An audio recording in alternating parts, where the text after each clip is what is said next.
Welcome to Move to Study. This is a video for class 8 ICSE syllabus History and Civics book by Goyal brother Prakashans struggle for freedom chapter number 10 इसका हम लोग discuss करेंगे struggle for freedom second.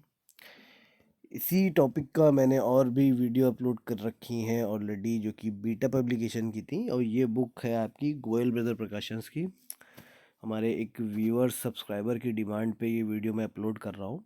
अगर आप चाहें तो वो video भी देख सकते हैं रेफरेंस के लिए।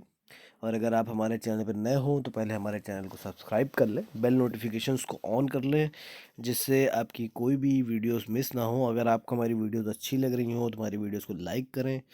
कोई भी सजेशन देना चाहते हैं तो कमेंट करके आप सजेशन दे सकते हैं। तो स्ट्रगल ऑफ फ्रीडम स्टार्ट करेंगे आज हम। क्या मतलब है स्ट्रगल ऑफ फ्रीडम से? बेसिकली इससे पहले वाले चैप्टर्स में हम लोग इसका पार्ट 1 पढ़ के आए होंगे। स्ट्रगल चल रहा है हिंदुस्तानियों का अंग्रेज़ों के ख़िलाफ़। अंग्रेज़ पूरी तरह से इंडिया पे काबिज़ हैं, ब्रिटिशर्स, और हिंदुस्तान पे वो रूल कर रहे हैं। अब इंडियंस चाहते हैं कि वो यहाँ से चले जाएं और इंडिया को अपना डोमिनियन स्टेटस की डिमांड रखी है इंडियंस ने। और स्वराज चाहिए, मतलब अपने को इंडिपेंडेंट करना चाहती है हिंदुस्तान अंग्रेज़ों से। उसी के लिए स्ट्रगल चल रहा है, उसी के बारे में हम इसमें पढ़ेंगे। तो स्टार्ट करते हैं इस चैप्टर को। इस चैप्टर में क्या क्या है टॉपिक्स यहाँ पे दिए हुए हैं। The Swarajist peasant and Swarajist sorry agitation by peasant and worker, growth of social ideas, Simon commission, revolutionary movement, demand for complete independence, civil disobedience movement, Gandhi Irwin pact, government of Indian act, forward bloc, quit India movement, Indian national army, independence and partition, the Mountbatten plan and the Indian independence act. इतनी चीज़ें इस topic में cover होंगी इस chapter में। तो बात करते हैं, सबसे पहला टॉपिक क्या था? The Swarajist.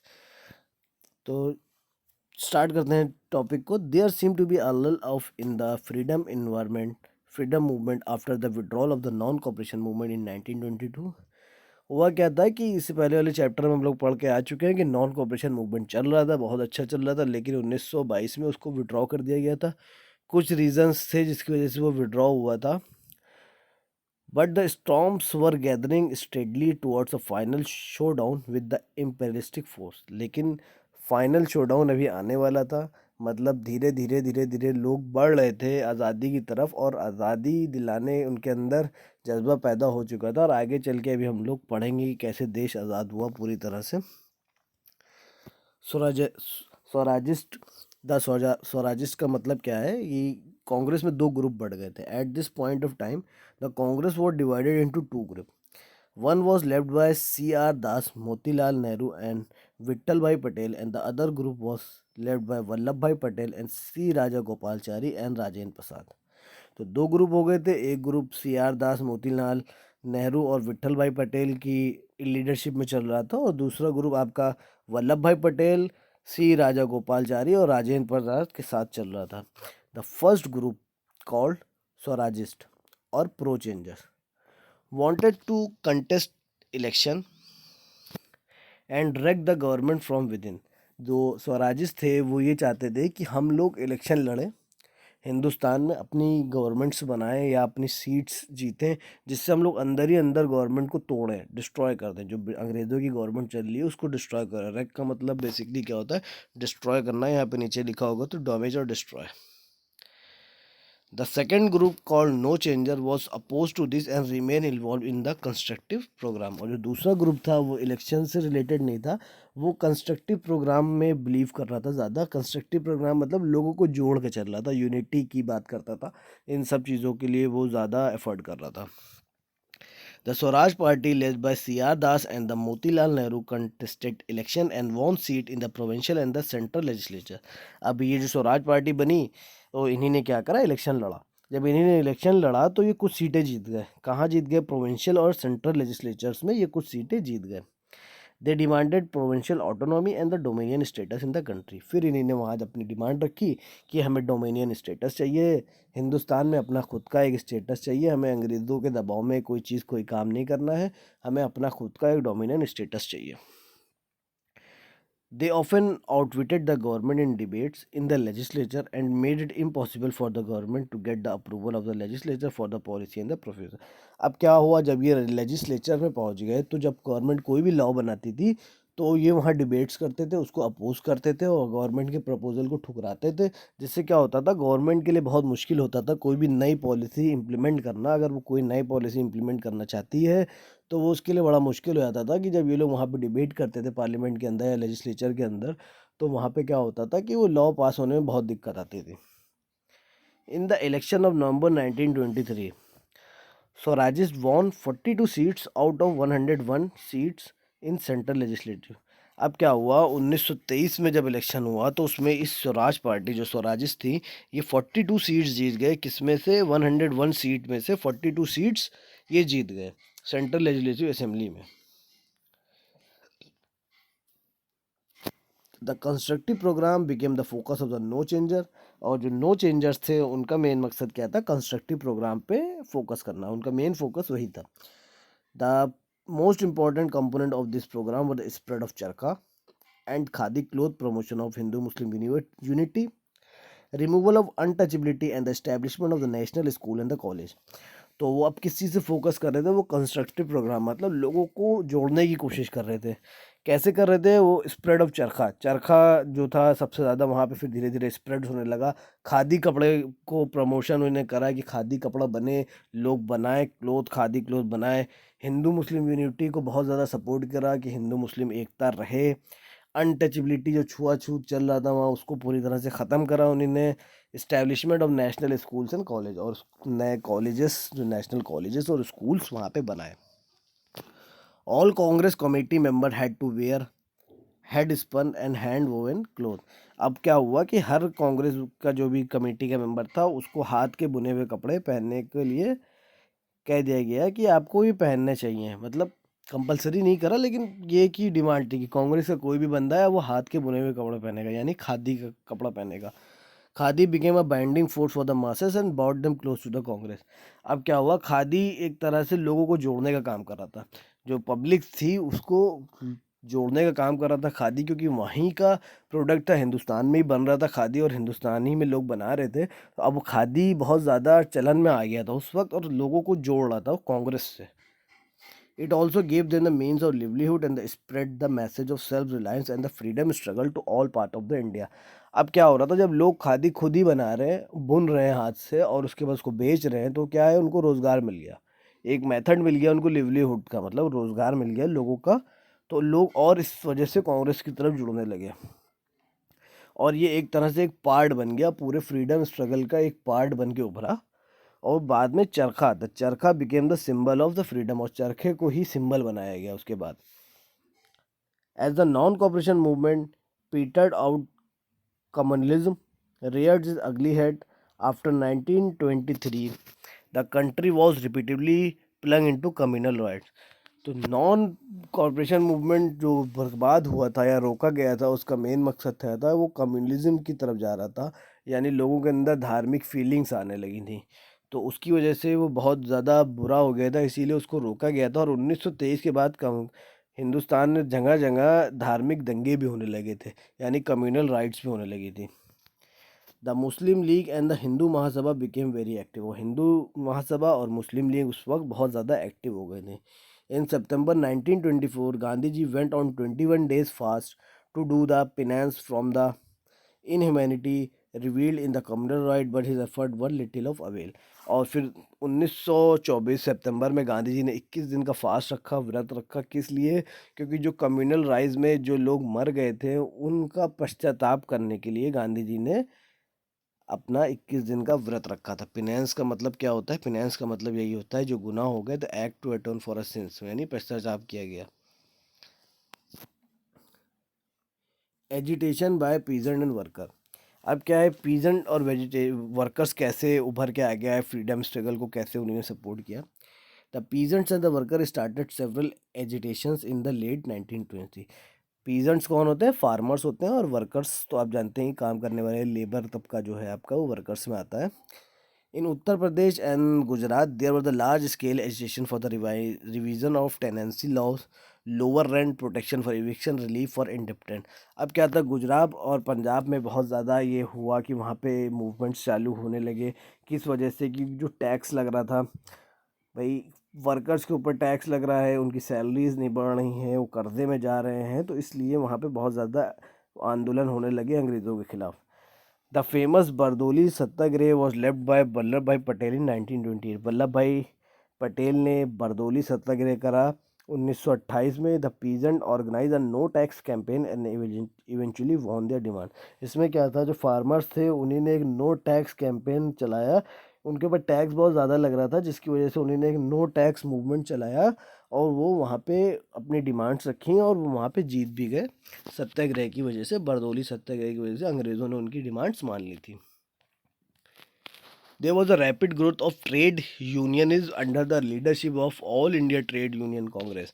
अब क्या था, जो ट्रेड यानी व्यापारी जो लोग थे उनका एक संघ तैयार हो रहा था, संस्था तैयार हो रही थी, और वो लोग आपस में एक दूसरे से मिलजुल रहे थे। और उस किसके अंडर में वो जा रहे थे? All India trade union Congress, एक आपका मान सकते हैं कि एक ऑर्गेनाइजेशन बनी और उसी की लीडरशिप के अंदर सब घुल मिल रहे थे। इससे हुआ क्या, इन लोगों ने क्या कोशिश करी? इन लोगों ने कोशिश करी जगह जगह स्ट्राइक्स करने की, काम बंद करने की। तो मेनी स्ट्राइक्स अकर इन 1928। बहुत ज़्यादा स्ट्राइक्स हुई, हड़ताल हुई 1928 में। Railway workers went on strike in Kharagpur in south India. तो जो रेलवे के वर्कर्स थे उन्हीं ने स्ट्राइक करी खड़गपुर और साउथ इंडिया में। Another famous strike war organize in the Tata iron and steel work in Jamshedpur. Tata iron और स्टील वर्क जो जमशेदपुर में फैक्ट्री थी, वहाँ पे भी वर्कर्स ने स्ट्राइक करी, काम बंद कर दिया गया।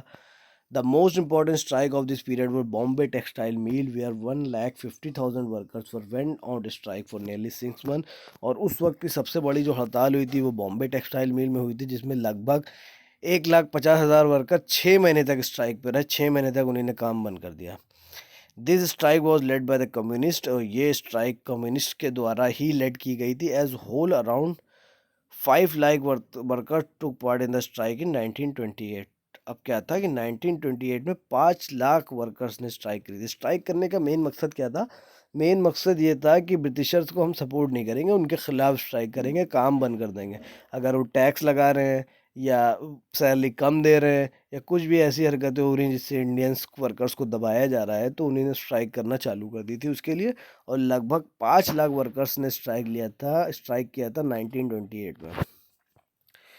इसके बाद है ग्रोथ ऑफ सोशल आइडियाज़। अब हिंदुस्तानियों के अंदर ये आइडियाज़, सोशल आइडियाज़ कहाँ से आ रहे थे? The Russian revolution spread social ideas among the youth of India and the young leader of nationalist movement. तो रशिया में जो रिवोल्यूशंस चल रही थी उसको लोग पढ़ते थे, मैगजीन में देखते थे, न्यूज़ आती थी, उससे जो यंग इंडियंस थे वो आइडियाज़ लेते थे और यंग लीडर उन्हीं आइडियाज़ को फॉलो करके इंडिया में नेशनल मूवमेंट को चला रहे थे। Two leader who popularize social ideas in India were Jawaharlal Nehru and the Subhash Chandra Bose. और दो ऐसे लीडर जिन्होंने सोशल आइडियाज़ को बहुत ज़्यादा हिंदुस्तान में बढ़ाया, तो वो थे आपके जवाहरलाल नेहरू और Subhash Chandra Bose. Jawaharlal Nehru and the Subhash Chandra Bose supported the formation of the Congress socialist party in 1934। तो जवाहरलाल नेहरू और सुभाष चंद्र बोस ने फॉर्मेशन करा था, सपोर्ट किया था किसका? जो कांग्रेस सोशलिस्ट पार्टी बनी थी 1934 में, उसका सपोर्ट किया था इन दोनों ने। To them, the struggle for improving the condition of masses was inseparable from the struggle for freedom। अब इनके लिए स्ट्रगल ऑफ फ्रीडम भी एक साइड पे चल रहा था कि देश को आज़ाद भी कराना है, और दूसरी बात जो पब्लिक है हिंदुस्तान की या जनता है उनके कंडीशंस को भी इम्प्रूव करना है, वो भी एक स्ट्रगल था। तो वो दोनों स्ट्रगल साइड बाय साइड चल रहे थे। Social and communist group came into existence in 1920। अब सोशलिस्ट और कम्युनिस्ट ग्रुप दो ग्रुप बन चुके थे। कम्युनिस्ट ग्रुप और सोशलिस्ट ग्रुप दो ऐसे ग्रुप थे जो 1920 में उभर के सामने आए। कम्युनिस्ट का मतलब क्या होता है? कम्युनिस्ट वो लोग होते हैं जो गवर्नमेंट के रूल को फॉलो करके चीज़ें करते हैं, गवर्नमेंट के दायरे में काम करते हैं। वो बेसिकली वो होते हैं कम्युनिस्ट, यानी गवर्नमेंट पे वो दबाव डालते हैं और मतलब रूल्स के हिसाब से ही काम करते हैं।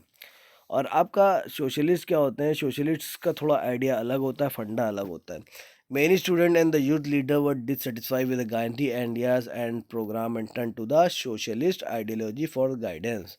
अब गांधी जी के जो आइडियाज़ होते थे वो कम्युनिस्ट में आते थे, वो सत्याग्रह करते थे, मूवमेंट्स करते थे, अहिंसा के रास्ते पे चलते थे। तो वो गवर्नमेंट पे प्रेशर डलवा के अपना काम कराने की कोशिश करते थे। अगर गवर्नमेंट को तरस आ गया तो वो उनकी डिमांड पूरी कर देगी, वरना गवर्नमेंट को फ़र्क ही नहीं पड़ेगा। लेकिन सोशलिस्ट जो थे वो इस फंडे से थोड़ा अलग थे। तो इस तरह यंगस्टर भी इन्हीं सोशलिस्ट आइडियो की तरफ जा रहे थे। All Indian trade union Congress was founded by एन.एम. Joshi in 1920 in Bombay.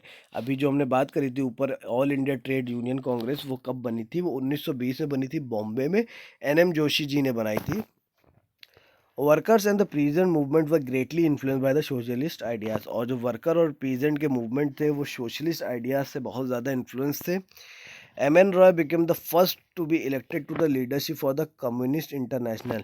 अब क्या था कि कम्युनिस्ट इंटरनेशनल एक ऑर्गेनाइजेशन बनाई थी कम्युनिस्ट बंदों ने, और उसमें एम.एन. रॉय इंडिया की तरफ से पहले इंडियन बने थे जिनको लीडरशिप दी गई थी। M.N.. Roy the first Indian जो कि लीडरशिप मिली थी किसकी? कम्युनिस्ट इंटरनेशनल की। इन 1924 the government arrested Muzaffar Ahmad and S.A. Dang, uh, accused them of spreading communist ideas and tried them in Kanpur conspiracy case। 1924 में क्या करा गवर्नमेंट ने, ब्रिटिश गवर्नमेंट ने मुजफ्फर अहमद और ऐसे दांगे को अरेस्ट कर लिया कि ये कम्युनिस्ट आइडियाज़ फैला रहे हैं, और उनको ट्रायल में ले लिया। कौन सी कॉन्स्पिरेसी के तहत? कानपुर कॉन्स्पिरेसी एक थी, कानपुर कॉन्स्पिरेसी केस में उनको अंदर कर दिया। इन 1925 the communist party came into existence. और 1925 में जाके कम्युनिस्ट पार्टी पूरी तरह से तैयार हो गई। Many worker and the peasant parties were form in different part of the. और इसी तरह से बहुत सी वर्कर पार्टीज और किसान की पार्टीज इंडिया के अलग अलग कोनों में बन गई थी।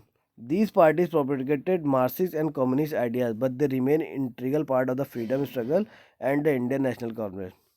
और इन लोगों ने ये कम्युनिस्ट आइडियाज़ को बहुत ज़्यादा आगे बढ़ाया, और हिंदुस्तान का जो फ्रीडम का स्ट्रगल था, जो इंडियन नेशनल कांग्रेस का स्ट्रगल चल रहा था, उसके साथ ये लोग खड़े रहे। इसके बाद आता है the Simon commission 1927। Simon commission क्या था इसके बारे में देखते हैं। In November 1927 British government appointed a commission to look into the further constitutional reform. अब क्या हो रहा था कि हिंदुस्तानियों को गवर्नमेंट पे भरोसा नहीं रहा था, गवर्नमेंट के कॉन्स्टिट्यूशन पे भरोसा नहीं रहा था, तो अंग्रेज़ों ने क्या करा, एक कमीशन बनाया जिसको बोलते हैं साइमन कमीशन। कि अब वो आया और हिंदुस्तान का जो संविधानिक रिफॉर्म्स थे उसको बदलने आया था। मतलब कॉन्स्टिट्यूशन में क्या क्या चेंजेस हो गए उसको करने के लिए एक कमीशन बैठा दिया गया था कि जाओ और वहाँ पे कॉन्स्टिट्यूशन को चेंज करो जिससे इंडियन सेटिस्फाई हो जाए, इंडियंस की जो भी दिक्कत है उसको दूर किया जाए। The commission was called Simon commission as its chairman was sir John Simon. इस कमीशन का नाम रखा गया साइमन कमीशन, और इसके चेयरमैन का नाम था सर जॉन साइमन, उन्हीं के नाम पे था। The appointment of such a commission was a shock to the Indian, as the government displays no indication of accepting the Indians' demand for Swaraj.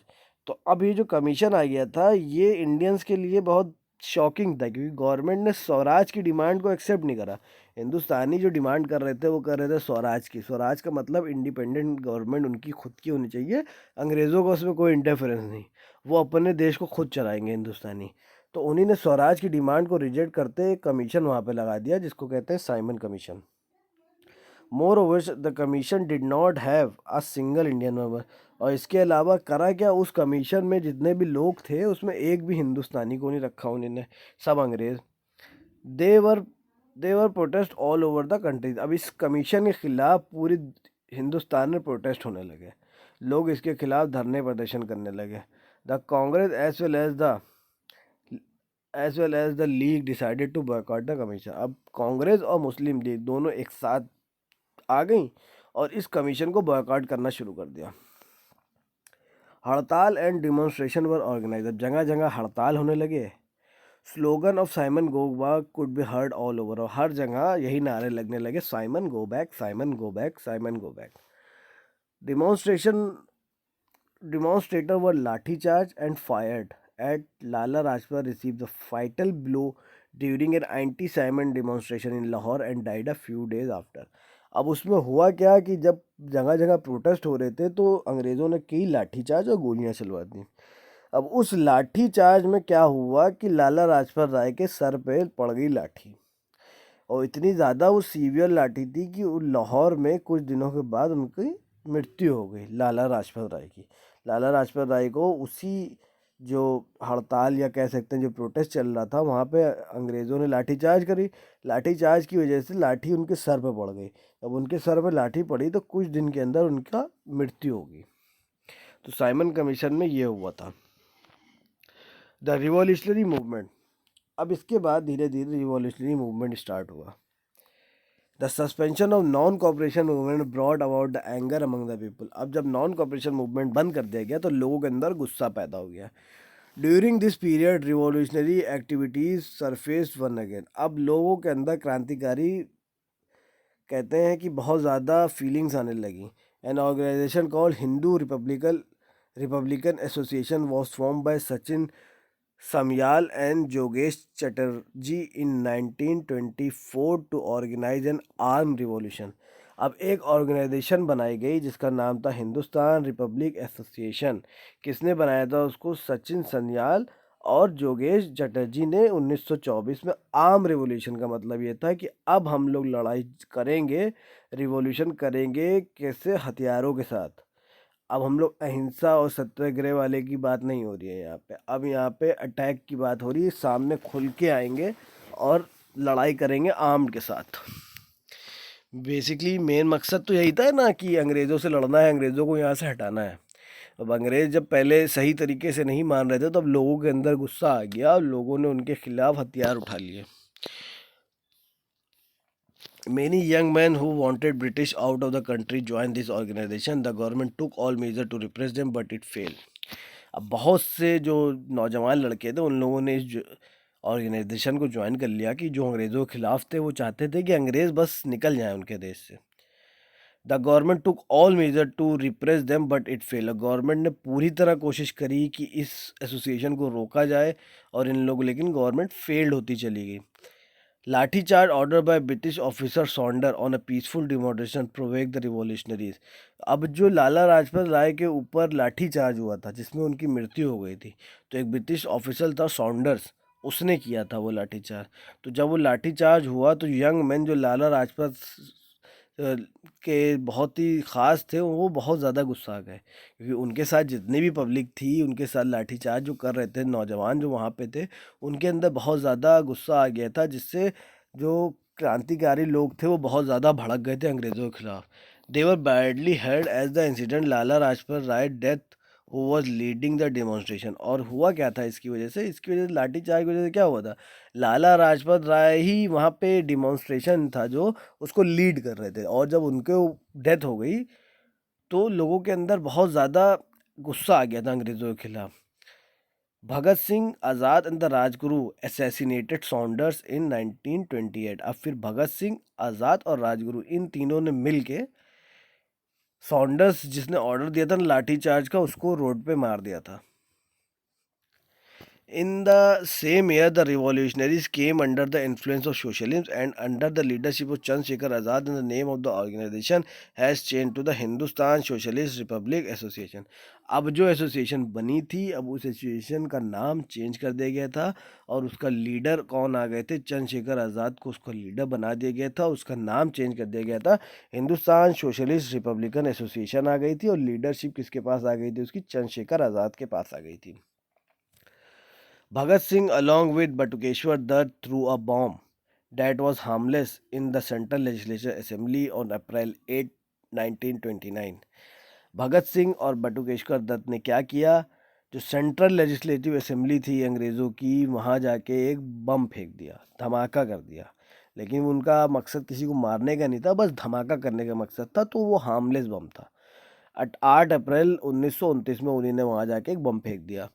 They were protesting against the public safety bill, और वो लोग वहाँ पे public safety bill के खिलाफ protest कर रहे थे।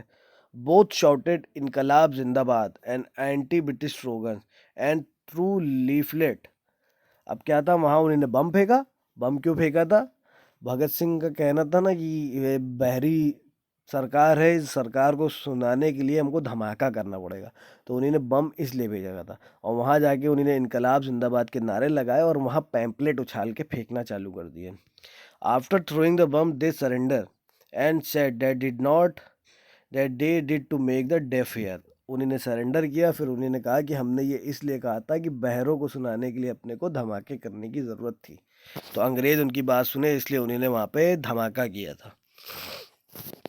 The revolutionary continued their protest through their valiant action. इसके बाद जो क्रांतिकारी थे उनके प्रोटेस्ट और आगे चलते रहे। Bengal, Punjab, UP were the provinces where the revolutionary movement was very strong. Bengal, Punjab और यूपी इन सब में तो बहुत ज़्यादा प्रोटेस्ट चल रहा था इनका। रिवॉल्यूशनरी प्रोटेस्ट का मतलब क्या है कि अब हम लोग अहिंसा की बात नहीं हो रही है, यहाँ पे आर्म प्रोटेस्ट चल रहा है। मतलब हथियारों के साथ अंग्रेज़ों के खिलाफ बाकायदा लड़ाई चल रही है। अंग्रेज़ों से चुन चुन के अंग्रेज़ों से बदला लिया जा रहा है।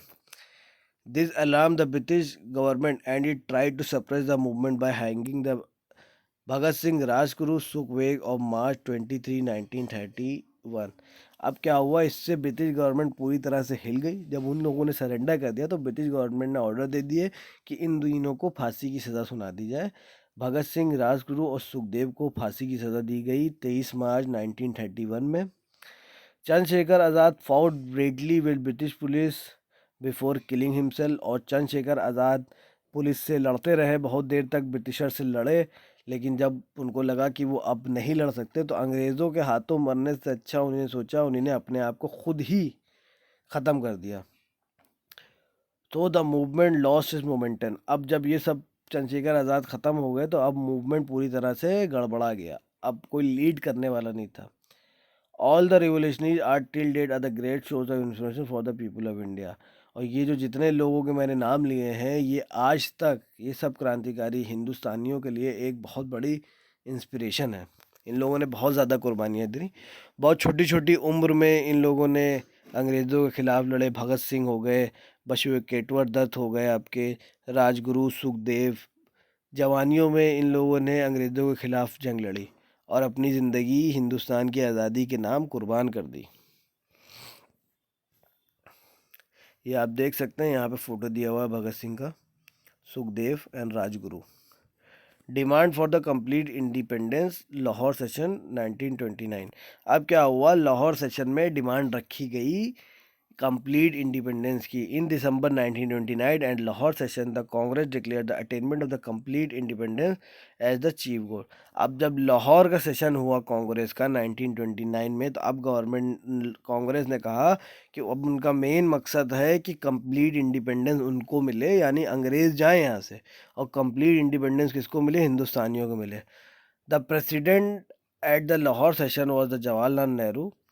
अब क्या था कि जवाहरलाल नेहरू को लाहौर सेशन में कांग्रेस का प्रेसिडेंट बनाया गया था। 26 January 1930 was observe as the independent day all over the world. उस वक्त 26 जनवरी 1930 को डिक्लेयर करा गया कि ये हम लोगों का आज़ादी का दिन है। Independence day all over India उस वक्त मनाया जाता था 26 जनवरी 1930 को।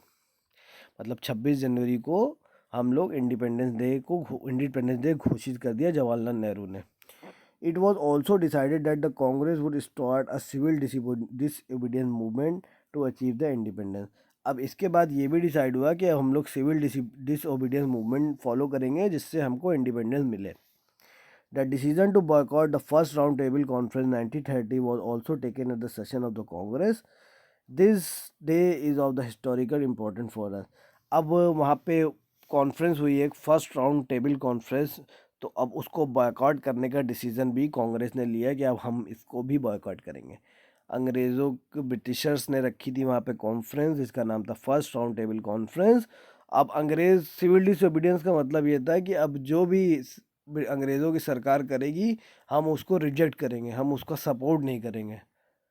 तो ये था कि उनको बिल्कुल भी हम लोग सपोर्ट नहीं करेंगे, डिसओबीडियंस हो जाएंगे उनके। तो इसलिए कहा जाता है सिविल डिसोबीडियंस मूवमेंट। तो पहली फर्स्ट राउंड टेबल कॉन्फ्रेंस 1930 में हुई थी, सबसे पहले उसी को इन्हीं बॉयकॉट करने की कहा। और ये एक बहुत इंपॉर्टेंट डे था, इन्हीं फर्स्ट राउंड टेबल कॉन्फ्रेंस को जहाँ पे बॉयकॉट करा था, तो वहीं से मूवमेंट स्टार्ट हो गया था अपना कंप्लीट इंडिपेंडेंस का। Civil disobedience movement, civil disobedience movement started at March 1930 when Gandhi ji march from the Sabarmati ashram in Gujarat to Dandi. आज सिविल डिसोबीडियंट मूवमेंट कहाँ से शुरू हुआ था? सिविल डिसोबीडियंट मूवमेंट 12 मार्च 1930 को स्टार्ट हुआ था। गांधी जी जब साबरमती आश्रम से चल के कहाँ तक गए थे? दांडी तक।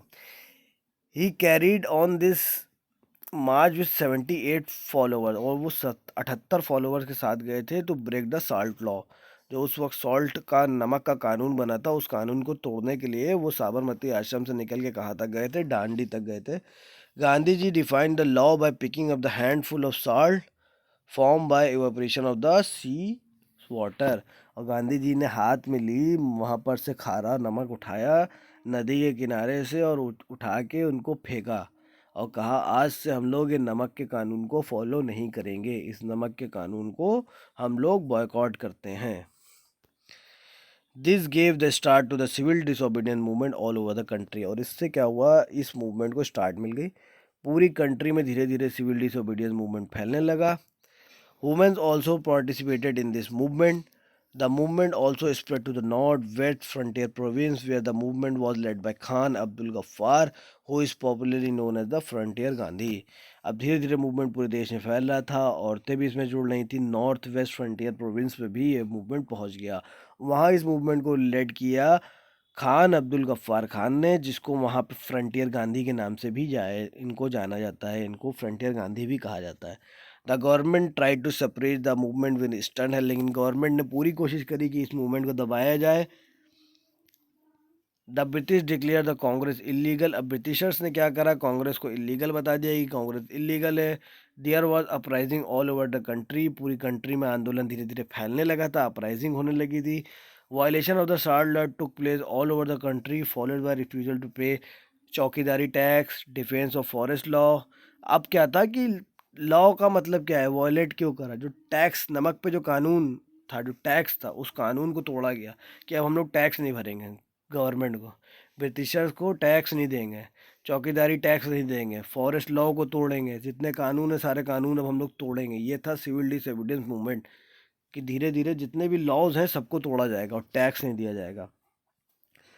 Lakhs of Indian offered satyagraha. Foreign goods were boycotted and the peasants refused to pay them even in the rent. अब तो फॉरेन गुड्स को बॉयकॉट करना चालू कर दिया। अंग्रेज़ों की कोई भी चीज़ को फॉलो नहीं करेंगे, सब बॉयकॉट करेंगे, उनके खिलाफ हो जाएंगे एकदम।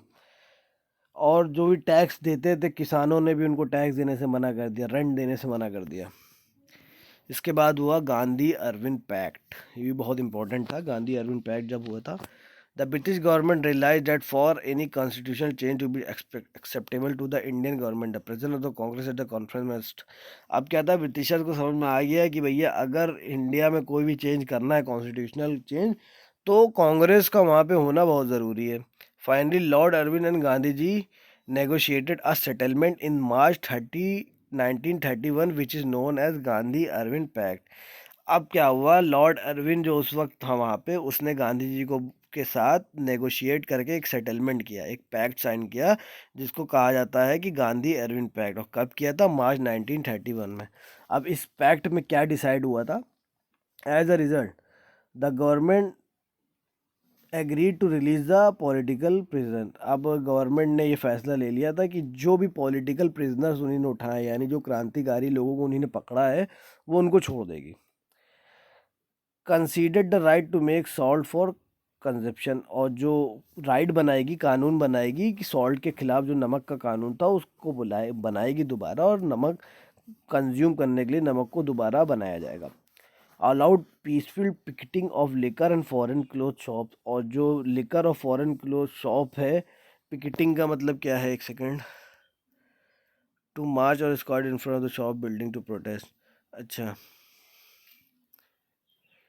जो प्रोटेस्ट चल रहे थे लिकर और फॉरेन क्लोथ के साथ, वो मतलब पीसफुल चलेंगे, उसको भी वो अलाउ करेगी। जो प्रोटेस्ट चलेंगे, आप पीसफुल प्रोटेस्ट वहाँ पे कर सकते हैं। मतलब अब बॉयकॉट कर रहे थे ना सब लोग, तो बॉयकॉट आप कर सकते हैं वहाँ पे। Congress suspended the civil disobedience movement and agree to take part in the second round table conference.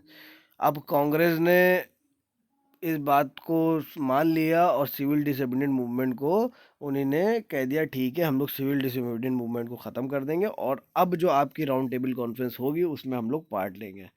तो राउंड टेबल कॉन्फ्रेंस में पार्ट लेने को कांग्रेस तैयार हो गई। यहाँ पे क्या हुआ कि पॉलिटिकल प्रिजनर्स को रिलीज़ करने की बात तो हुई थी मार्च में, लेकिन ये थोड़ा ऐसा हुआ कि भगत सिंह, सुखदेव और राजगुरु को फांसी लेकिन दे दी गई थी। वो भी पॉलिटिकली प्रिजनर थे, लेकिन उनको फांसी दी गई थी। इस पैक्ट में उनके रिलेटेड कोई बात नहीं हुई थी। तो यहाँ पे थोड़ी सी गड़बड़ी हो गई थी। गांधी अरविंद पैक्ट जो हुआ था, मेरे हिसाब से, कहते नहीं गड़बड़ी हो या ना हो, ये तो उस वक्त जो भी सोचा हो, लेकिन भगत सिंह, राजगुरु और सुखदेव के लिए इस पैक्ट में कोई बात नहीं हुई और उनको फांसी दी गई थी 23 मार्च 1931 को। Second round table conference. अब जब अरविंद पैक्ट साइन हो गया, गवर्नमेंट तैयार हो गई कि अब वो आएगी और आपसे बात करेगी, सेकेंड राउंड टेबल कॉन्फ्रेंस होगी और उसको ज्वाइन करेगी। पहली वाली तो बॉयकॉट कर दी थी क्योंकि बॉयकॉट मूवमेंट चल रहा था। तो Gandhi ji went to the England in September 1931 to attend the second round table conference. अब गांधी जी इंग्लैंड गए सितंबर में 1931 में और सेकेंड राउंड टेबल कांग्रेस को उन्हीं ने अटेंड करा। वो एक तरह से कांग्रेस के रिप्रेजेंटेटिव बन के गए थे। बन is in spite of his powerful advocacy the British government refused to concede the basic nationalist demand for freedom so as the basis of immediate government। अब तब भी ब्रिटिशर्स ने वहाँ पे रिफ्यूज़ कर दिया कि वो नहीं देंगे इंडिपेंडेंट फ्रीडम, नहीं देंगे। जो फ्रीडम की डिमांड थी वो फ्रीडम की डिमांड नहीं देंगे। There was no conclusion again at the conference and it ended in the failure. और वहाँ पे भी कोई कंक्लूजन नहीं मिला। बात हुई थी कि जाके कॉन्फ्रेंस में गांधी जी बात करेंगे, वहाँ पे अपनी डिमांड रखेंगे कि हमको आप इंडिपेंडेंट कर दें और हम लोग अपने को फ्रीडम लेके और हम लोग अपनी सरकार खुद चलाएंगे। तो हुआ क्या, उन लोगों ने वहाँ पे रिफ्यूज़ कर दिया, अंग्रेज़ों ने refuse to concede the basic nationalist demand for freedom on the basis of immediate granting of dominion status. Dominion status देने को तैयार हो गए, लेकिन पूरी तरह से फ्रीडम नहीं देंगे। डोमिनियन स्टेटस में क्या था कि आप रह सकते हैं, खा सकते हैं, पी सकते हैं अपने हिसाब से, लेकिन आपके हेड जो होंगे वो अंग्रेज़ होंगे। आपको चलाएंगे अंग्रेज़, लेकिन आप अपनी चीज़ें भी पूरी तरह से कर सकते हैं। डोमिनियन स्टेटस ये था, पूरी तरह से इंडिपेंडेंट नहीं कर रहे थे वो आपको, मतलब पार्शियल इंडिपेंडेंस कह सकते हैं उसको। लेकिन हमारी जो अंग्रेज़ों हिंदुस्तानियों की डिमांड थी वो पूर्ण स्वराज थी, मतलब हमको पूरा का पूरा इंडिपेंडेंस चाहिए। तो ये भी सेकेंड राउंड टेबल फेल हो गई। Gandhi ji return to India and revive the civil disobedience movement. Gandhi ji India वापस आए, सिविल डिसोबीडियंस मूवमेंट को दोबारा चालू कर दिया। गांधी जी को पकड़ लिया गया, Gandhi ji was arrested. The movement was withdrawn in 1934 और 1934 में मूवमेंट विड्रॉ हो गया, ख़त्म हो गया। तो the movement won it it did make to significant. अब मूवमेंट ख़त्म इसलिए हो गया था, गांधी जी चले गए थे, मेन लीडर थे उस वक्त वहाँ पे, और वो कमज़ोर हो गया था। वॉन्ट का मतलब है, वैंड का मतलब है कि वीक हो गया था, become weaker. It did make to significant contribution, it mobilise the masses and depend the social root of the freedom. लेकिन इस मूवमेंट ने ये तो काम कर दिया था, दो लोगों को जोड़ दिया था और लोगों के अंदर फीलिंग आ गई थी, फ्रीडम स्ट्रगल की फीलिंग, जज्बात पैदा हुए थे। अब इसके बाद आया government of India act 1935। Government of India act 1935 आया। अब देखें क्या है। Main provision of the act were the following. The act provided for establishment of all India federation. अब एक्ट ने कहा कि वो ऑल इंडिया फेडरेशन बनाएगी। ओके, पहला तो उन्हीं ने ये बताया। There was to be a bicameral federal legislative. Bicameral federal legislative का मतलब क्या है कि दो चैम्बर होंगे, दो पार्ट में आपकी लेजिस्लेचर होगा। बाई कैमरल का मतलब है दो हिस्सों में होगा। Only 14% of total population in British India was given the right to vote. अब 14% जो ब्रिटिश इंडिया में लोग थे, सिर्फ उनको ही राइट दिया वोट करने का, कि सिर्फ वही वोट करेंगे। The federal legislature was denied any real power. Defence and foreign affair remain outside its control, while the viceroy retain special control over the subject. अब इसमें क्या था कि जो फेडरल लेजिस्लेचर बन रहा था, वही डोमिनियन स्टेटस कहने को कहा था ना उन्होंने, तो उसी की बात ये कर रहे हैं। अब इसमें सारी पावर्स तो अपने हाथ में रख ली अंग्रेज़ों ने। डिफेंस, फॉरेन अफेयर्स, ये सब जो है वायसरॉय के पास था, और जो आदमी फेडरल लेजिस्लेचर में आएगा उसके पास ये सब पावर नहीं होंगी। ये सारा कंट्रोल किसके पास चला गया, वायसरॉय के पास आएगा। Viceroy and the governor were to be appointed by the British government and were to be responsible to. और जो वायसरॉय होंगे और जो गवर्नर होंगे उनको भी ब्रिटिश गवर्नमेंट ही अपॉइंट करेगी। A new system of government was to be organized in province on the basis of the provincial autonomy। अब उन्हीं ने कहा कि जो प्रोविंसेस होंगे, मतलब प्रोविंसेस जितने भी होंगे, उसमें क्या होगा, एक नया सिस्टम चालू होगा जिसको ब्रिटिश गवर्नमेंट सेट करेगी। Minister responsible to the provincial assembly were to control all department of administration. अब वो वहाँ मिनिस्टर्स रखेगी और जो मिनिस्टर्स होंगे वो पूरा का पूरा वहाँ का एडमिनिस्ट्रेशन संभाल लेंगे। जितने भी प्रोविंशियल डिपार्टमेंट्स होंगे या प्रोविंशियल असेंबलीज होंगी उन सब का पूरा एडमिनिस्ट्रेशन मिनिस्टर संभाल लेंगे। But the governor were given the power to veto any legislation और also legislate on their own. तो अब गवर्नर को वहाँ पे दे दी कि वीटो पावर की, वो चाहे वीटो पावर एक स्पेशल पावर दे दी गई, रिफ्यूज़ और अप्रूव की। अगर कोई भी ऐसी चीज़ है जो उसको लगती है कि उस अप्रूव करना चाहे तो उसको अप्रूव कर सकता है, और कोई भी चीज़ ऐसी जिसको रिफ्यूज़ करना चाहे तो वो रिफ्यूज़ कर सकता है। तो कहने का मतलब ये था जो गवर्नर था उसको वहाँ पे फुल कंट्रोल दे दिया गया था, सिविल सर्विस और पुलिस दोनों का। तो गवर्नर के पास फुल सपोर्ट था, मिनिस्टर के पास खाली एडमिनिस्ट्रेशन देखने का पावर था। मिनिस्टर उसको बस एडमिनिस्ट्रेशन ही देख सकता है उस प्रोविंशियल असेंबली का, और उसमें कुछ चेंजेस वेंजेस नहीं कर सकता। सारी पावर अभी भी किसके पास है? अंग्रेज़ों के पास है। तो डोमिनियन स्टेटस का मतलब ही यही था कि पावर वो अपने हाथ पर रख रहे थे। The Congress condemned act as totally disappointment. Congress ने इस एक्ट के खिलाफ इसको बेकार एक्ट बताया कि ये बहुत ही बेकार है। सारी पावर्स अंग्रेज़ अपने पास ही रख रहे हैं इस एक्ट में, और हिंदुस्तानियों के पास कोई भी पावर नहीं आ रही है। The act was nowhere near the objective of national movement and fail to satisfy the people. और ये एक्ट ऐसा था कि जो ऑब्जेक्टिव था मेन नेशनल मूवमेंट का, ऑब्जेक्टिव मेन क्या था अपना? मेन ऑब्जेक्टिव ये था कि हमको इंडिपेंडेंस चाहिए, तो उसके तो ये खिलाफ ही एक्ट था, कोई इंडिपेंडेंस ही नहीं थी। The act was rejected in the Congress session in Lucknow 1936। तो जो लखनऊ का सेशन हुआ था 1936 में, वहाँ पे कांग्रेस ने इस एक्ट को पूरी तरह रिजेक्ट कर दिया under the presidentship of Jawaharlal Nehru. तो लखनऊ सेशन में प्रेसिडेंट कौन थे कांग्रेस के? जवाहरलाल नेहरू कांग्रेस के प्रेसिडेंट थे। और लखनऊ सेशन कब हुआ था? 1936 में हुआ था। और कहाँ क्या किया था कांग्रेस ने? उसने इस एक्ट को पूरी तरह से रिजेक्ट कर दिया था। Congress one against demand for the formation of the constituent assembly. और कांग्रेस ने दोबारा फिर डिमांड करी कि कॉन्स्टिट्यूंट असेंबली बनना चाहिए। However, it decided to participate in the election to the provincial legislature. और उसने वहाँ पे ये डिसाइड भी करा कि अब की जो लेजिस्लेटिव असेंबलीज के इलेक्शन होंगे उसमें वो पार्टिसिपेट करेगी, जो कब होंगे? 1937 में। The manifesto prepare by the Congress said the poverty and the employment were the major problem of India. और जब उन्हीं ने जो अपना मैनिफेस्टो रखा है इलेक्शन लड़ने के लिए, मेन मैनिफेस्टो उन्होंने ये रखा कि गरीबी और बेरोज़गारी ये दो मेन मेजर प्रॉब्लम्स हैं इंडियंस की, और इसी के लिए हम लोग लड़ेंगे। मैनिफेस्टो क्या होता है? Written document of the political parties containing its policy procedure and programme. एक रिटर्न डॉक्यूमेंट होता है जब कोई भी पार्टी इलेक्शन लड़ती है, तो उसमें वो अपने वादे लिखती है कि हम जब इलेक्शन जीतेंगे तो हम किस चीज़ पे काम करेंगे। तो ये वो होता है manifesto. The Congress which represent the Indian nation swept the polls in 6 province where it won the majority. अब कांग्रेस ने लड़ा इलेक्शन और 6 प्रोविंस में वो मेजोरिटी से जीत गई। इन 3 other it was a single largest party. और 3 और प्रोविंस में वो सिंगल लार्जेस्ट पार्टी बन के निकली। The Congress form it's ministry in 7 out of the 11 province. और 11 में से 7 प्रोविंस में कांग्रेस के ही मिनिस्टर बैठ गए। कांग्रेस वहाँ पे इलेक्शन जीत गई 1937 में। Later Congress form coalition government in 2 other state. उसके बाद 2 और स्टेट्स में उसने कोalition की गवर्नमेंट बनाई, मतलब गठबंधन की सरकार बनाई 2 अदर स्टेट्स में। इसके बाद क्या होता है? इसके बाद फॉरवर्ड ब्लॉक की स्थापना होती है। Subhash Chandra Bose resign as the president of the Congress in 1939। इससे पहले सुभाष चंद्र बोस को लाया गया था कांग्रेस में और वो कांग्रेस के प्रेसिडेंट बने थे, लेकिन 1939 में उन्होंने कांग्रेस के प्रेसिडेंट से इस्तीफा दे दिया। He form another political party called forward bloc. और उन्होंने फॉरवर्ड ब्लॉक बनाया, उस पार्टी का नाम रखा forward block. It emerged as a faction within the Indian National Congress. Its formation was announced in public rally at Calcutta. और इसका इन्हीं ने अनाउंसमेंट कलकत्ता की एक पब्लिक रैली में करा कि वो एक नई पार्टी बना रहे हैं। Forward block party stood for complete independence of India. अब फॉरवर्ड ब्लॉक पार्टी खड़ी किस लिए थी? पूर्ण स्वराज के लिए। कंप्लीट इंडिपेंडेंस का काम करना था और कंप्लीट इंडिपेंडेंस लेने के लिए फॉरवर्ड ब्लॉक ही बनाई गई थी।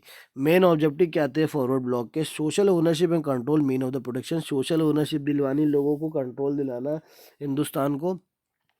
Liberation of India from britishers. और यहाँ से ब्रिटिश को उठा के बाहर करना इंडिया से।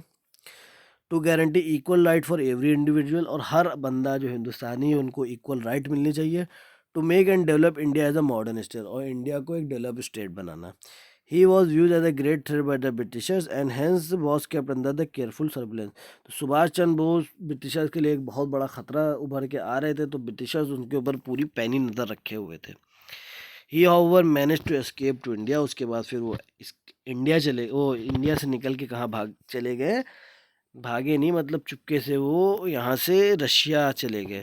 From there he went to Germany and then to Japan. उसके बाद वो जर्मनी चले गए, उसके बाद वो जापान चले गए। लेकिन ये भी एक रहस्य रह गया अभी तक कि उनकी मृत्यु कैसे हुई। कहा जाता है कि प्लेन क्रैश हो गया था, उससे हो गई थी, लेकिन ये भी एक कह सकते हैं कि थ्योरी ही बनी रह गई। उसके बारे में कोई प्रॉपर न्यूज़ किसी को नहीं मिल पाई कि सुभाष चंद्र बोस की मृत्यु हुई कैसे, ये एक थ्योरी ही रह गई। कहा जाता है कि प्लेन क्रैश में उनकी मृत्यु हो गई थी। The quit India movement 1942। अब इसके बाद चला आपका क्विट इंडिया मूवमेंट यानी भारत छोड़ो आंदोलन। When the Second World War broke out in 1939, the Britain dragged into it without even consulting the Indian। अब जब सेकेंड वर्ल्ड वॉर स्टार्ट हुई, ब्रिटिशर्स की लड़ाई चालू हो गई, तो ब्रिटिशर्स ने यहाँ इंडिया से लोगों को उठा के डालना चालू कर दिया आर्मी में, बिना इंडियन से पूछे कि जाके लड़ो सेकेंड वर्ल्ड वॉर में। The Congress said that if the British wanted their support, they didn't promise that India would be granted freedom as soon as the war was over। तो कांग्रेस ने यहाँ पर डिमांड रख दी, अगर ब्रिटिशर्स को India की support चाहिए है तो इंडिया तभी सपोर्ट करेगी जैसे ही वॉर ख़त्म हो, ब्रिटिशर्स हिंदुस्तान को छोड़ के निकल लें, हिंदुस्तान को छोड़ कर निकलना और हम लोगों को पूरी की पूरी इंडिपेंडेंस दे दें, तभी हम लोग सपोर्ट करेंगे। कांग्रेस ने तुरंत अपनी डिमांड रख दी। The British did not agree. और ब्रिटिशर्स माने नहीं इस डिमांड पे। The Congress protested and the minister it had form resign in 1939। Congress ने उठा के चालू कर दिया प्रोटेस्ट, और जितनी भी मिनिस्ट्री फॉर्म करी थी तुरंत रिजाइन मारना चालू कर दिया सबने। अभी मैंने बताया ना कांग्रेस 7-11 में से 7 प्रोविंसेस में अपने मिनिस्टर खड़े कर दिए थे, उसने जीत गई तो सबके सब ने रिज़ाइन मार दिया। और फिर वही स्ट्राइक और आंदोलन चालू हो गया, हड़ताल और आंदोलन चालू हो गया। At this time the British government sent Sir Stafford Cripps a British minister to hold a talks with the Indian leader. अब इसके बाद ब्रिटिशर्स ने भेजा सर स्टेफर्ड क्रिप्स, यानी स्टेफर्ड क्रिप्स नाम के एक बंदे को भेजा, जो एक मिशन लेके आया जिसको बोला जाता है क्रिप्स मिशन। वो हिंदुस्तानियों से बात करने आया था, यानी वो क्रिप्स मिशन लेके आया था। This was known as a Cripps mission. This mission fail as the British were not prepare to transfer any effective power to the Indian. और ये ब्रिटिश पूरी तरह से मिशन फेल हो गया, क्योंकि ब्रिटिशर्स कोई पावर ही तो देना नहीं चाह रहे थे, और इंडियन को चाहिए थी पावर। सारी पावर वो लोग अपने पास रखना चाह रहे थे। और इसी यही तो मुद्दा था, हिंदुस्तानियों को क्या चाहिए, इंडिपेंडेंस ही तो चाहिए, पावर ही तो चाहिए कि हम लोग अपनी मर्जी से रह खा सकें। They propose dominion status which both Congress and the Muslim League rejected. फिर उन्हीं ने बात वही करी डोमिनेंट स्टेटस की, कि आप लोग रहिए और आप लोग को मैं, अंग्रेज़ आप लोगों के ऊपर बैठेंगे और आप लोग हमारे नीचे रहेंगे, और हम लोग आप लोगों को एक स्टेटस देंगे, एक दर्जा देंगे, सारी चीज़ें आप लोग कर सकते हैं लेकिन हमारे अंडर में।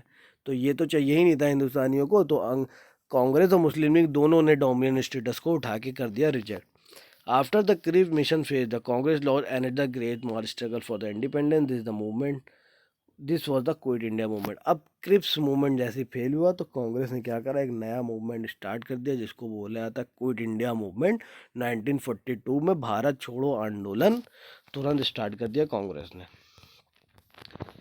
All India Congress committee met at Bombay on August 8, 1942 and pass the quit India resolution. पूरी की पूरी कांग्रेस कमेटी मिली बॉम्बे में 8 अगस्त को 1942 में, और रेजोल्यूशन पास किया गया किसका, quit India resolution. Gandhi ji declare, I therefore wanted freedom immediately this very night before dawn if it can be had. तो गांधी जी ने कह दिया मुझको तुरंत फ्रीडम चाहिए, आज ही की आज, जब तक आज की सुबह नहीं हो जाती, सुबह से पहले फ्रीडम अगर मिल गई तो ठीक। He also gave a month do और डाई, मरो करो या मरो, ये भी नारा गांधी जी ने लगाया।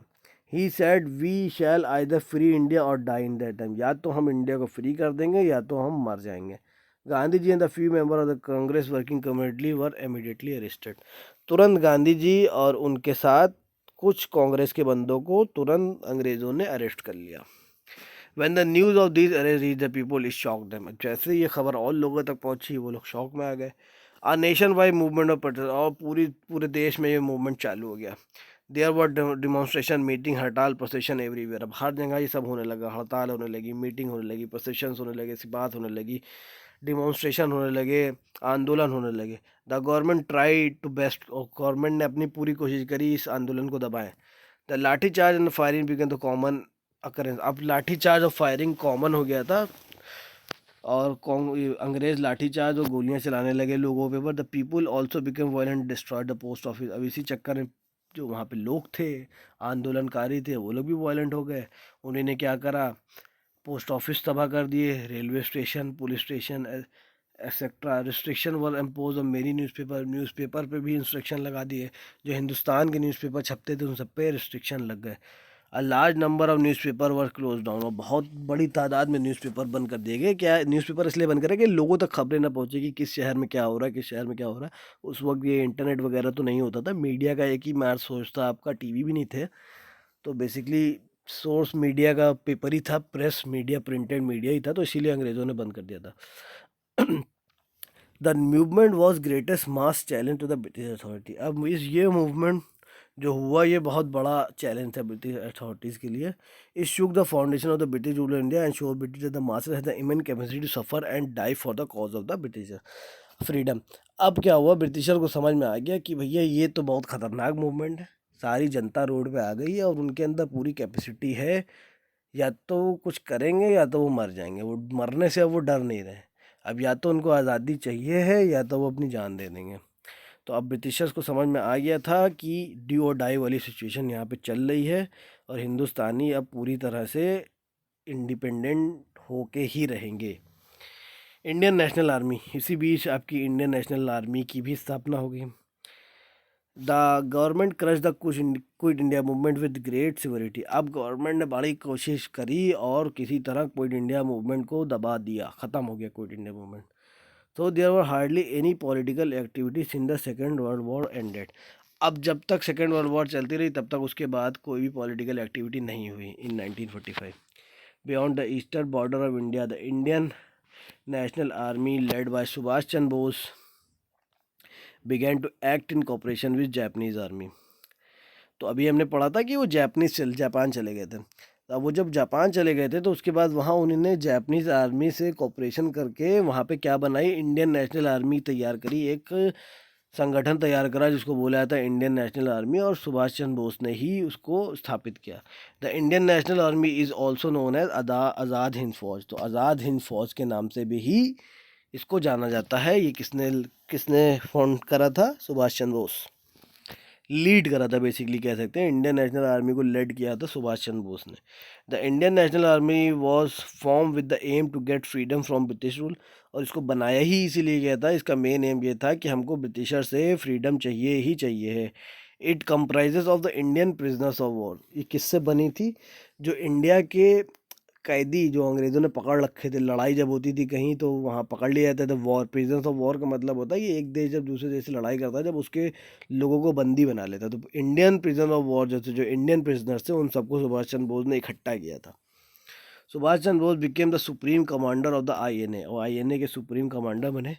इन 1943 Netaji Subhash Chandra Bose popularly known by this name. उसके बाद ही उनको नेताजी के नाम से जाने जाने लगा। प्रोक्लेम द फॉर्मेशन ऑफ आज़ाद हिंद फौज इन सिंगापुर। फिर उन्होंने आज़ाद हिंद फौज की फॉर्मेशन कहाँ करी, और आगे बढ़ के सिंगापुर में। He proceed to the Andaman and Nicobar island which the Japanese had taken from the Britishers.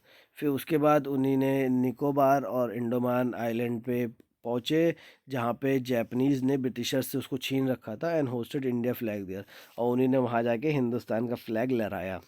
He then conquer Imphal and Kohima but the victory was short lived. उसके बाद उन्होंने इम्फाल और कोहिमा पे भी कब्जा कर लिया, लेकिन वो ज़्यादा दिन की विक्ट्री नहीं थी। ब्रिटेन दोबारा आ गए वहाँ पे, उन्होंने री इस्टेब्लिश कर लिया था बर्मा पे कंट्रोल आके। INA was defeated, Japan surrendered after the atom bomb attack. अब क्या हुआ, इंडियन नेशनल आर्मी डिफीट हो गई क्योंकि जापान के ऊपर एटम बम का अटैक हो गया था। तो जापान पूरी तरह बर्बाद हो गया था क्योंकि जापानीज सपोर्ट कर रहे थे ना आईएनए को।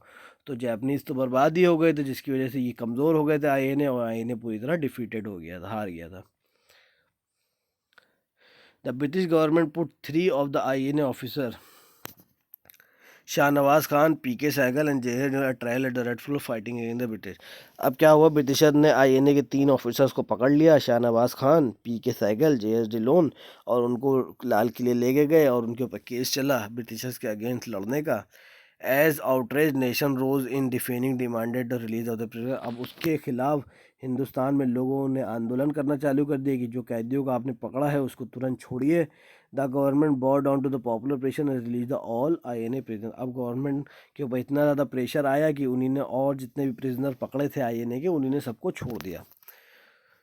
तो Netaji reportedly died in the plane crash, he still lives with us. अब कहा जाता है कि नेताजी प्लेन क्रैश में मर गए थे, तो उन्हीं ने ये स्लोगन दिया था, द स्लोगन दिल्ली चलो एंड जय Hind become the source of inspiration for the Indian. तो याद रखना, नेताजी ने ही स्लोगन दिया था, नेताजी सुभाष चंद्र बोस, दिल्ली चलो और जय हिंद, जो इंस्पिरेशन का सोर्स आज तक है हिंदुस्तानी के लिए। He was a true patriot who dedicated his life to the cause of freedom. और एक ट्रू पैट्रियट थे जिन्होंने अपनी लाइफ को फ्रीडम के लिए दे दिया, एक सच्चे देशभक्त थे। He rally together Indian of all religion and cash for the caste of the Indian. और उन्हीं ने हर कास्ट हर धर्म के इंडियन के साथ मिल के इस फ्रीडम फाइटिंग स्ट्रगल में लड़ाई करी। Independence in the partition. अब क्या हुआ, इंडिपेंडेंस तो मिला ही मिला, पार्टीशन भी हो गया, हिंदुस्तान से एक नया देश बना पाकिस्तान। डिमॉन्स्ट्रेशन, स्ट्राइक्स एंड हड़ताल वर स्प्रेड ऑल ओवर। अब क्या हुआ, हर जगह हड़ताल होने लगे, डिमॉन्स्ट्रेशन होने लगे। This discontentment spread in the armed forces। अब ये क्या था, ये आर्म फोर्सेस में भी ये डिसकंटेंटेड फैलने लगा। मतलब ये जो औपचारिकताएं बन रही थी या जो भी चीज़ें बन रही थी वो आर्म फोर्सेस के अंदर भी जाने लगी और लोगों को लगने लगा कि बहुत गलत हो रहा है। In 1946 there was a revolt of rating of the royal Indian army. अब क्या हुआ, 1946 में इंडियन आर्मी ने रिवॉल्ट कर दिया। It became very clear that the days of the Indian rule were almost over. अब ब्रिटिशर्स के लिए जो इंडियन आर्मी काम कर रही थी उसने बगावत कर दी। तो अब ये समझ में आ गया कि जब आर्म फोर्सेस ने बगावत करना चालू कर दिया, अब ब्रिटिशर्स के दिन गए। In 1946 the government announce it decision to quit India. 1946 में अंग्रेज़ों ने कहा कि भाई हम लोग जा रहे हैं अब भारत छोड़ के, अब हम लोग भारत में नहीं रहेंगे। They also wanted the two negotiate the transfer of power with Indian leader. अब वो ये भी चाहते थे कि वो नेगोशिएट करें और पावर जो भी इनकी है वो कहाँ पे, इंडियन लीडर को वापस कर दें। A team of 3 member arrived in India, this was the cabinet mission. अब 3 लोग हिंदुस्तान में आए अंग्रेज़ों की तरफ से, इसको बोला जाता है cabinet mission. Their proposal is called Cabinet Mission Plan. It proposed the formation of the interim government or interim government of all parties and setting up of a constitution assembly, constitution member elected by the provincial legislation and nominees of the ruler of the Indian state। अब क्या हुआ, इन्हीं ने proposal दिया कि हम लोग एक इंटरिम गवर्नमेंट यहाँ पे बना देंगे, जिसमें क्या होगा कि धीरे धीरे चल के कॉन्स्टिट्यूशन असेंबली सेटअप हो जाएगी, उसके बाद यहाँ पे इलेक्शन होंगे, प्रोविंशियल लेजिस्लेचर और जो भी इंडियन स्टेट्स हैं या रूलर हैं वो सब मिलके गवर्नमेंट को चलाएंगे। An interim government was form with Jawaharlal Nehru as it head. और उस वक्त इंटरिम गवर्नमेंट बनाई गई तो उसमें जवाहरलाल नेहरू को उसका हेड बनाया गया। The Muslim league boycotted the assembly initial but later join. पहले शुरुआत में मुस्लिम लीग ने इसका बॉयकॉट करा, लेकिन उसके बाद मुस्लिम लीग ने इसको ज्वाइन कर लिया। For the purpose of obstructing for the purpose of obstructing the birth of it also press its demand for the separate state of Pakistan. और फिर मुस्लिम लीग ने ये भी डिमांड करी कि भाई हमको एक अलग से देश चाहिए, देश सेपरेट स्टेट चाहिए, जिसका नाम रखा उन्होंने पाकिस्तान। तो मुस्लिम लीग ने डिमांड करी। कैबिनेट मिशन के बाद तो लाउंटबेटन, फिर उसके बाद लॉर्ड माउंटबेटन इंडिया आया मार्च 1947 में नए वायसरॉय के तौर पे। He held several round of discussion with M.A. Jinnah, Mahatma Gandhi, Jawaharlal Nehru, Vallabh bhai Patel and other. फिर उसके बाद उसने डिस्कशन करा किससे, मोहम्मद अली जिन्ना से, महात्मा गांधी से, जवाहरलाल नेहरू से, वल्लभ भाई पटेल से और जो दूसरे लीडर्स थे उन सब से। He presented a plan for the division of India into 2 independent state. फिर उसने वहाँ पे प्लान दिया जिसको बोला जाता है माउंटबेटन प्लान, कि इंडिया को 2 स्टेट्स में बांटेंगे, एक इंडिया और एक Pakistan. In 1943 there was a communal riot in Bihar and Bengal, Bombay and the many other places। अब क्या हुआ कि 1946 में दंगे भड़क गए, कॉम्युनल्स राइट्स हो गए, धार्मिक दंगे हो गए बिहार में, बंगाल में और अदर शहरों में, बॉम्बे में और बहुत से अलग अलग जगहों पे। Well partition was announce more रॉयटिकली स्पेशली इन पंजाब। अब जब ये अनाउंस हो गया कि हिंदुस्तान दो हिस्सों में बटेगा और दंगे भड़कने लगे, सबसे ज़्यादा पंजाब में। Thousand of people killed, many more were rendered homeless. अब कितने लोग मर गए ना जाने पार्टीशन के वक्त, कितने लोगों के घर चले गए। Congress agreed to the plan of partition not because of the faith in the two nation theory, but it felt that there was no other way to achieve freedom and protect the death in the description. अब कांग्रेस ने जो है मान लिया, चलो to nation theory मान ली, इस वजह से मान ली कि उसको लग रहा था कि अब अगर नहीं मानेंगे तो बहुत से लोग मर रहे हैं, बहुत ज़्यादा डिस्ट्रक्शन हो रहा है, बहुत लोग मर रहे हैं, तो पार्टीशन अगर हो जाएगा तो ये दंगे रुक जाएंगे। लेकिन पार्टीशन की वजह ही यही डिसीज, वो दंगों की वजह ही मेन ये डिसीजन